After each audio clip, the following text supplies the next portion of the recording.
Keberadaan gunung dan hutan terkenal mistis serta horor, dan tidak heran teman-teman, banyak kesaksian para penjelajah maupun pendaki gunung memiliki kisah horor di setiap perjalanannya. Sama halnya yang terjadi kepada Ridwan. Dia adalah salah satu pendaki Gunung Slamet yang menuturkan kisah misterinya.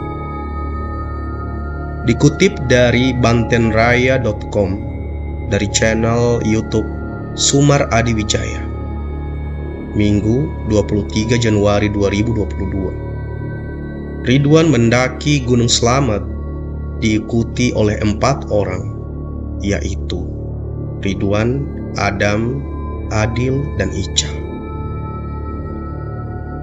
Pada hari Rabu, pukul 19 waktu Indonesia Barat, teman-teman, mereka berkumpul di rumah Ridwan untuk menyiapkan segala perlengkapan dan juga perbekalan, mulai dari perlengkapan pribadi hingga perlengkapan kelompok. Setelah semuanya selesai, mereka tidak begitu langsung berangkat menuju base camp, melainkan menginap terlebih dahulu di rumah Ridwan yang berada di Wonosobo. Hal ini bertujuan untuk cukup beristirahat dan tidak terlalu capek saat pendakian nanti. Singkat cerita, pukul 8 mereka berangkat menuju base camp Bambangan yang terletak di Kabupaten Purbalingga. Selama perjalanan, mereka tampak senang dan sangat bersemangat. Setelah menempuh perjalanan sekitar 3 jam, teman-teman, sampailah mereka di base camp Bambangan. Dan saat itu kondisi base camp tidak terlalu ramai dan tampak sepi, karena mereka mendaki di hari biasa atau weekday. Karena biasanya para pendaki lain akan mendaki pada hari Sabtu dan Minggu. Kemudian mereka langsung mengurus perizinan supaya tidak terlalu sore dan tidak kemalaman sampai di tempat camp nanti. Setelah mereka mengurus semuanya, mereka langsung memulai pendakian, dan tidak lupa mereka berdoa terlebih dahulu agar diberikan kesehatan dan keselamatan saat pendakian nanti. Tepat di pukul 13, mereka memulai pendakian dan kondisi cuaca pada saat itu sangat cerah. Mereka mengira akan mendapat pemandangan bagus pada saat di puncak nanti. Formasi mereka pada saat itu, Adam menempati posisi depan, kemudian disusul oleh Adel, Ica, dan yang paling belakang adalah Ridwan. Trek 1 berawal dari jalan aspal sampai ke tempat pendakian. Kemudian mereka melewati perkebunan warga dan jalurnya belum terlalu menanjak. Setelah beberapa lama mereka berjalan, teman-teman, sampailah mereka di deretan warung milik warga. Mereka kira itu adalah pos 1, dan ternyata itu adalah pos bayangan tempat para pendaki beristirahat sejenak.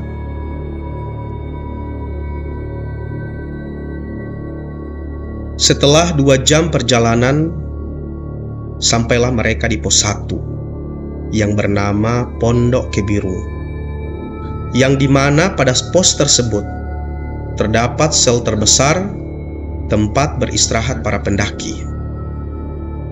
Setelah 10 menit beristirahat, teman-teman, mereka pun melanjutkan perjalanan menuju ke pos 2. Trek menuju pos 2 pun mulai memasuki area hutan, teman-teman. Jalur menuju pos 2 tertutup rapat oleh pepohonan serta berupa tanah padat dan mulai menanjak. Ridwan yang sudah berpengalaman dalam mendaki dia sering mengingatkan kepada teman-temannya agar tetap fokus dan berhati-hati, serta meminta untuk mempercepat langkah agar mereka tidak terlalu malam saat di tempat camp nanti. Setelah 2 jam perjalanan, sampailah mereka di pos 2 yang bernama Pos Walang. Di area pos ini merupakan area datar yang cukup luas untuk mereka beristirahat. Ditambah dengan tempatnya yang begitu teduh karena ditutupi oleh pepohonan yang cukup besar. Karena Adel dan Ica sudah mulai kelelahan teman-teman, akhirnya mereka memutuskan untuk beristirahat terlebih dahulu sambil bersandar di pohon untuk beristirahat. Ridwan begitu memperhatikan area sekitar dan dia merasa ada yang sedang mengawasi dari kejauhan. Karena Ridwan memang sangat sensitif terhadap hal-hal gaib. Karena Ridwan tidak nyaman, dia pun meminta teman-temannya untuk melanjutkan perjalanan dengan beralasan sudah terlalu sore. Pada saat mereka berjalan, teman-teman, ada suara aneh dari arah belakang. Suara tersebut terdengar seperti suara hembusan angin, namun berirama seperti hembusan nafas manusia. Sontak Ridwan pun menoleh ke arah belakang, namun tidak ada siapa-siapa di sana, teman-teman, melainkan hanya pepohonan yang dibaluti dengan kabut tipis. Adel yang penakut langsung nanya ke Ridwan, "Wan, itu suara apaan ya?" kata Adel. "Oh, itu mah suara angin, Del. Yuk jalan lagi, biar nggak kena malam kita," kata Ridwan. Dan trek dari pos 2 menuju pos 3 memiliki jalur pendakian yang sedikit lebih ringan, namun tetap menanjak di tengah lebatnya hutan. Hari pun mulai agak gelap dan mulai terdengar suara-suara aneh dari jalur kiri dan juga jalur kanan. Mulai dari suara burung, binatang, dan juga suara lainnya. Bulu kuduk mereka pun seketika langsung merinding, teman-teman. Saat itu, Ridwan selalu mengingatkan kepada teman-temannya untuk tetap tenang dan selalu berdoa selama pendakian. Setelah 1 jam perjalanan, mereka pun sampai di pos 3 yang bernama Pondok Cemara. Teman-teman, pos ini memiliki jalur berupa jalan setapak, di mana di jalan ini memiliki jalan yang lebih kecil dari pos 2. Adel pun meminta untuk kembali beristirahat karena kakinya yang mulai sakit pada bagian paha. Kemudian Adel pun meminta tolong kepada Ica untuk mengoleskan krim pereda nyeri pada pahanya. Di saat mereka sedang beristirahat, Ridwan pun membuka pembicaraannya. "Habis ini pos 4 yang namanya Samarantu," kata Ridwan. "Hah? Samarantu?" ucap Adel dengan raut wajah ketakutan. Ridwan pun menjelaskan kepada Adel bahwa pos Samarantu bukanlah pos yang serem, melainkan Samarantu adalah nama jenis pohon yang berada di pos 4. Setelah kondisi kaki Adel mulai membaik, teman-teman, mereka pun melanjutkan perjalanan menuju pos berikutnya. Tidak lupa mereka pun memakai headlamp karena hari sudah mulai gelap. Dalam perjalanan mereka berempat tidak saling bicara dan tidak ada obrolan sama sekali, dan hanya ada keheningan malam yang dibalut dengan gelapnya malam. Di tengah perjalanan menuju pos 4, lagi-lagi Ridwan merasa aneh, teman-teman. Dia merasa ada yang mengikutinya dari arah belakang. Serta dia mendengar suara seseorang yang sedang berjalan dengan menggunakan tongkat kayu. Padahal tidak ada rombongan lain yang mendaki saat itu. Mendengar hal itu teman-teman, Ridwan pun berhenti dan menengok ke arah belakang. Ternyata dia melihat ada sosok hitam dengan warna mata yang menyala. Namun dia tidak melihat persis pada bagian badannya karena terhalang oleh pepohonan yang cukup besar. Pada saat itu teman-teman, Ridwan hanya berpikir positif. Dia mengira itu hanyalah bayangan pohon yang terkena cahaya headlamp, dan kemudian mereka terus berjalan menyusuri hutan dengan gelapnya malam. Di dalam perjalanan, mata Adele terus melihat ke arah sudut pohon besar. Dan pada saat itu teman-teman, tiba-tiba terdengar suara perempuan dari atas pohon. Ridwan yang tahu hal itu, dia pun langsung teriak, "Jangan takut Del, itu mah cuma suara burung malam," kata Ridwan. Karena Adele merasa penasaran teman-teman, dia pun langsung mengarahkan headlampnya ke arah atas pohon. Ternyata dengan samar Adele melihat sosok wanita berambut panjang memakai gaun putih lusuh dan terdapat bercak darah sambil menatap Adele dengan sinis. Karena Adele tidak bisa menahan rasa takutnya, dia pun menutup mata dengan kedua tangannya. Melihat hal itu, Ridwan pun lagi-lagi teriak, "Break dulu, break!" teriak Ridwan. Akhirnya mereka pun beristirahat di tanah datar yang tidak cukup luas. "Kamu kenapa, Del?" tanya Ridwan. "Aku ngeliat itu, Mas," jawab Adele. "Ah, gak ada. Itu cuma halusinasi kamu aja," tipal Ridwan.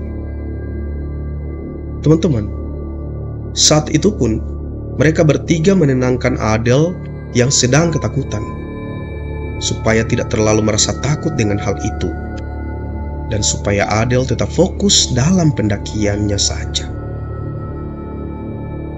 Setelah keadaan Adele membaik, mereka pun akhirnya melanjutkan perjalanan menuju pos berikutnya. Di tengah perjalanan, Adele kembali meminta untuk beristirahat karena kakinya merasa sakit kembali. Entah kenapa ada sesuatu yang terjadi pada kakinya Adele, teman-teman. Kaki Adele kini malah membiru. Padahal saat dalam pendakian tadi, Adele tidak jatuh ataupun tergelincir. Ridwan yang tahu akan hal itu langsung mengambil kain putih dari saku celananya untuk mengobati kaki Adele. Kain tersebut dia basahi dengan air lalu ditempelkan ke kaki Adele yang sakit. Setelah diberikan penanganan oleh Ridwan, kini kaki Adele sudah merasa mendingan meski lebamnya masih tetap ada. Sekitar pukul 19:30, mereka pun sampailah di pos 4 yang dinamakan Pos Samarantu, di mana pos ini memiliki area datar yang tidak terlalu luas. Di saat mereka baru saja tiba di pos itu, teman-teman, kemudian angin berhembus dengan kencang, seakan-akan menyambut mereka berempat. Adele pun bertanya kepada Ridwan, "Wah, amankah?" tanya Adele. "Aman ini, Adele. Hal yang kayak gini masih wajar kalau naik gunung, Del. Ada angin tiba-tiba itu gede banget. Itu biasa mah," jawab Ridwan. Di pos 4 pun mereka beristirahat tidak terlalu lama. Karena mengingat hari telah malam, tidak lama kemudian mereka pun melanjutkan perjalanan menuju ke pos 5. Suara kaki mereka terdengar secara bersamaan, karena jarak mereka berempat saling berdekatan satu sama lainnya. Dalam perjalanan tidak ada hal yang aneh. Hanya saja kondisi Adel dan Ica sudah mulai kelelahan, teman-teman. Maklum saja, mereka baru pertama kalinya mendaki gunung. Pada pukul 21, sampailah mereka di pos 5. Dan setelah selesai mendirikan tenda, mereka pun langsung memasak untuk makan malam. Setelah selesai makan, mereka kemudian mengobrol di atas tenda. Dan saat mereka sedang mengobrol, terdengar suara benda jatuh dari arah belakang tenda. Sontak mereka pun kaget, teman-teman. Yang mereka takutkan adalah itu suara binatang buas. Ridwan kemudian langsung mengecek suara tersebut untuk memastikan itu adalah benda jatuh atau suara binatang buas. Ketika Ridwan mengarahkan senternya ke arah semak-semak, ternyata, teman-teman, dia melihat sosok yang sedang berdiri dan tanpa kepala. Kemudian, sosok tersebut mengambil sesuatu ke arah semak-semak, yang ternyata itu adalah kepalanya yang tergeletak di tanah. Melihat hal tersebut, seketika Ridwan pun langsung merinding, dan saat itu juga Ridwan langsung masuk ke dalam tenda. Setelah di dalam tenda, Ica, Adel, dan Adam pun bertanya kepada Ridwan. "Suara apaan itu, Wan?" kata mereka. "Itu mah cuma suara pohon yang jatuh," jawab Ridwan dengan terbata-bata. Untuk mengalihkan pembicaraan, Ridwan menyuruh mereka untuk segera tidur agar tidak kesiangan. Karena pada pukul 4 subuh, mereka harus melanjutkan perjalanan menuju puncak Gunung Slamet. Mereka lalu kemudian tidur di masing-masing tenda, teman-teman. Dan pada pukul 1 dini hari, Adel terbangun karena kebelet untuk buang air kecil. Karena Adel ini penakut, akhirnya dia membangunkan Ica untuk menemaninya. Mereka pun keluar dari tenda. Adel langsung mencari lokasi untuk buang air kecil, sedangkan Ica hanya menunggu di depan semak-semak. Di saat Ica sedang menunggu Adel, tiba-tiba tidak sengaja Ica menengok ke arah kanan. Dengan samar dia melihat sosok putih yang tidak begitu jelas. Namun Ica tidak memperdulikan hal itu, teman-teman. Dia mengira itu hanyalah kabut malam. Tidak lama kemudian, Adel pun kembali, dan Ica pun langsung menarik tangan Adel untuk kembali ke tenda. Namun, di saat Ica memegang tangan Adel, dia merasakan kalau tangan Adel sangat dingin dan tidak seperti biasanya.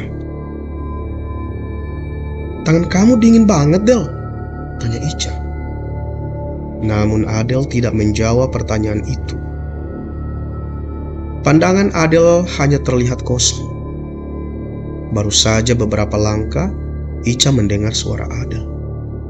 "Ca, Ica, tungguin! Ica, Ica!" kata Adel. Sontak Ica pun kaget dan menengok ke arah belakang. Terlihat ternyata Adel baru saja selesai buang air kecil.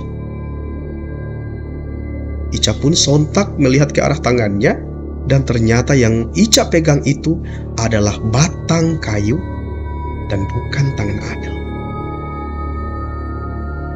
Ica berpikir, berarti yang dia pegang tadi itu siapa? Ica langsung menghampiri Adel dan buru-buru langsung mengajaknya ke tenda. Dan teman-teman, setelah sampainya di tenda, mereka langsung memakai sleeping bag dan memutuskan untuk melanjutkan tidur mereka. Akhirnya mereka pun tertidur. Saat tidur, Adel bermimpi dia sedang berada di dalam hutan yang gelap dan hanya seorang diri, serta terdapat pohon yang besar dan ilalang yang cukup rapat. Karena ketakutan, dia lalu mencari jalan keluar. Namun bukan jalan keluar yang didapatkan oleh Adel. Justru dia dihadang oleh beberapa sosok gaib. Sosok-sosok tersebut berwajah sangat menyeramkan, teman-teman. Ada yang matanya keluar, berwajah hancur, bahkan berbau busuk layaknya bau bangkai. Saat itu, Adel pun pasrah, karena dia sudah dikelilingi oleh sosok yang sangat menyeramkan. Teman-teman, di saat Adel menengok ke arah kanan, ada beberapa sosok yang sedang merebutkan pembalut.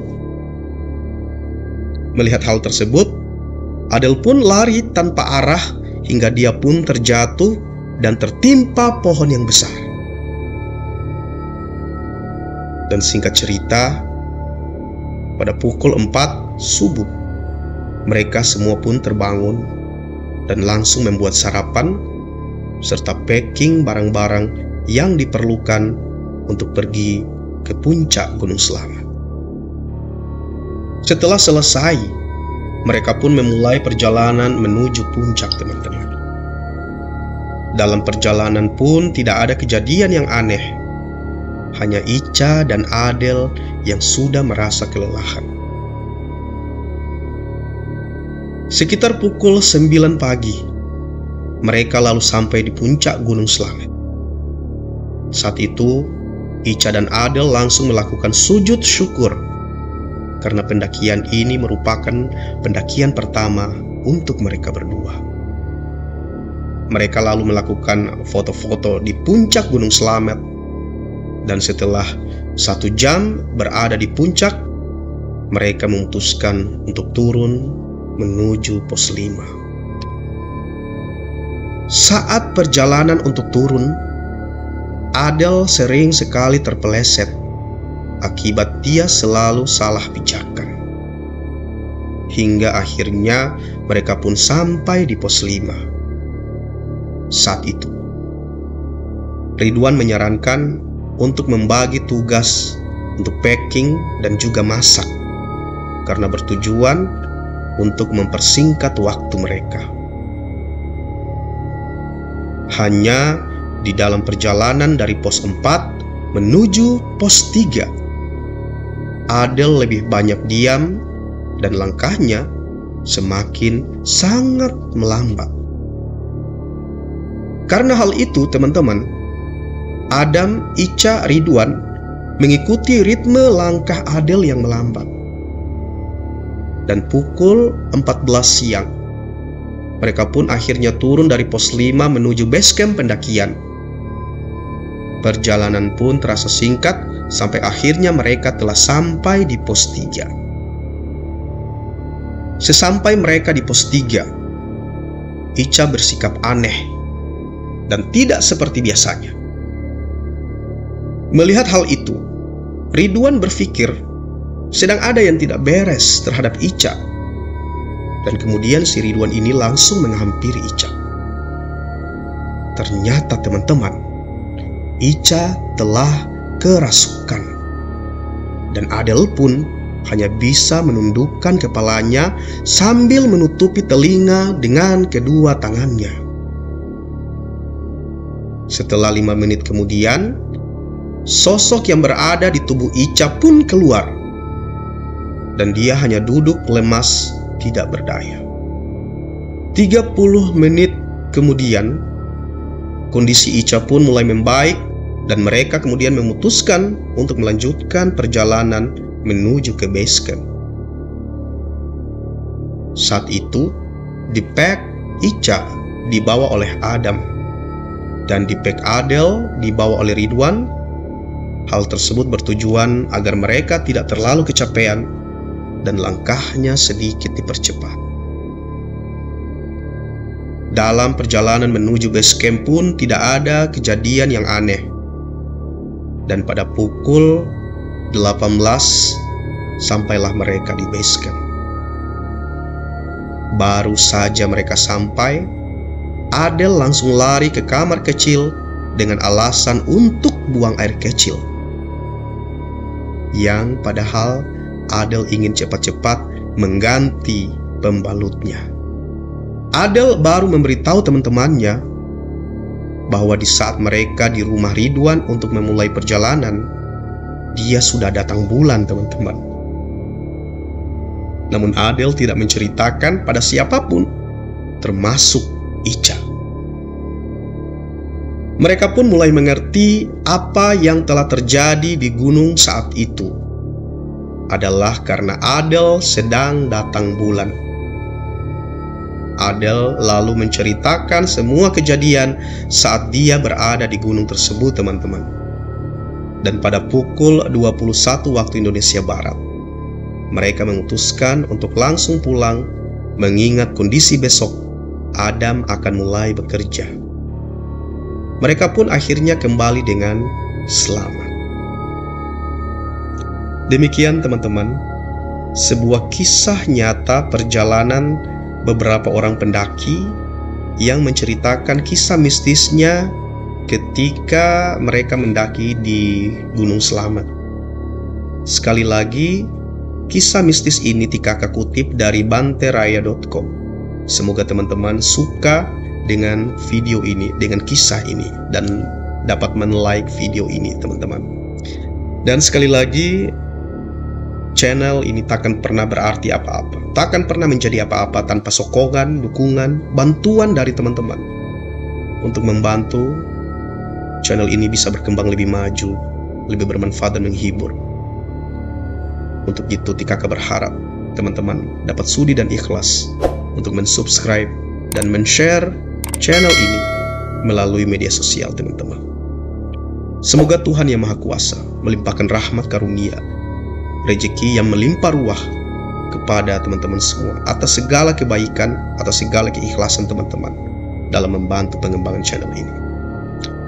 Terima kasih yang sedalam-dalamnya, yang sebesar-besarnya, dan insya Allah kita akan ketemu di lain waktu. Tikaka akhiri. Assalamualaikum warahmatullahi wabarakatuh.